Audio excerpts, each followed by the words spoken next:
If you tried to pay for something with a piece of paper, you might run into some trouble. Unless, of course, the piece of paper was a $100 bill. But what is it that makes that bill so much more interesting and valuable than other pieces of paper? After all, there's not much you can do with it. You can't eat it. You can't build things with it, and burning it is actually illegal. So what's the big deal? Of course, you probably know the answer. A $100 bill is printed by the government and designated as official currency, while other pieces of paper are not. But that's just what makes them legal. What makes a $100 bill valuable, on the other hand, is how many or few of them are around. Throughout history, most currency, including the US dollar, was linked to valuable commodities, and the amount of it in circulation depended on a government's gold or silver reserves. But after the US abolished the system in 1971, the dollar became what is known as fiat money, meaning not linked to any external resource, but relying instead solely on government policy to decide how much currency to print. So which branch of our government sets this policy? The executive, the legislative, or the judicial? The surprising answer is none of the above. In fact, monetary policy is set by an independent Federal Reserve System, or the Fed, made up of 12 regional banks in major cities around the country. Its Board of Governors, which is appointed by the President and confirmed by the Senate, reports to Congress, and all of the Fed's profit goes into the U.S. Treasury.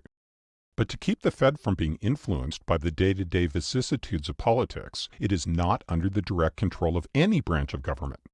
So why doesn't the Fed just decide to print infinite $100 bills to make everyone happy and rich? Well, because then the bills wouldn't be worth anything. Think about the purpose of currency, which is to be exchanged for goods and services. If the total amount of currency in circulation increases faster than the total value of goods and services in the economy, then each individual piece will be able to buy a smaller portion of those things than before. This is called inflation. On the other hand, if the money supply remains the same while more goods and services are produced, each dollar's value would increase in a process known as deflation. So which is worse? Too much inflation means that the money in your wallet today will be worth less tomorrow, making you want to spend it right away. So while this would stimulate business, it would also encourage overconsumption or hoarding commodities like food and fuel, raising their prices and leading to consumer shortages and even more inflation.